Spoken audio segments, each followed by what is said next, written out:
Ukrainian forces continued successfully advancing in all main directions. Yesterday, I told you that Lavadny may very soon become the main axis of advance, and today Russian sources confirmed that after demining the field and conducting small reconnaissance in-force operations, Ukrainians launched a much bigger attack. Russian sources reported that Ukrainians are advancing not only eastward but also southward, and that today Ukrainian assault units established control over multiple Russian positions in the tree lines. Ukrainian forces are also ramping up the intensity of the attacks in the direction of Rivnopil. Today Russian sources reported that Ukrainians assaulted this settlement with up to 5 tanks and 5 armored fighting vehicles.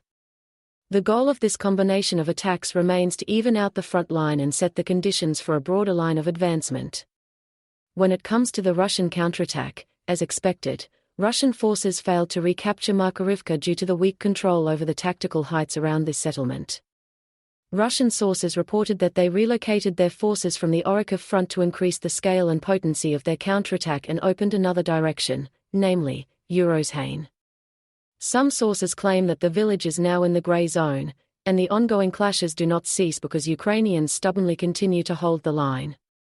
In order to undermine Russian offensive capabilities, Ukrainian forces have deployed several HIMARS crews to the region to conduct precise counter-battery fire.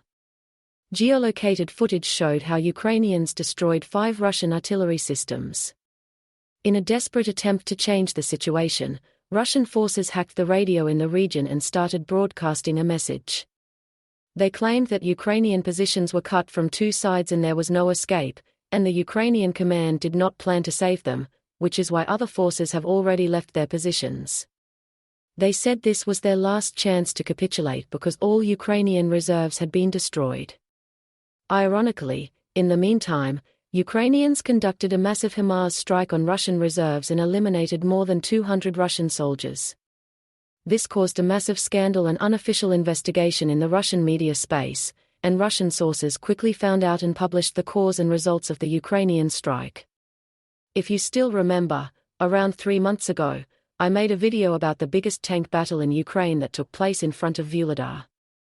I told you that in the aftermath of disastrous planning, Russian forces lost almost 150 tanks and armored fighting vehicles and several brigades worth of troops.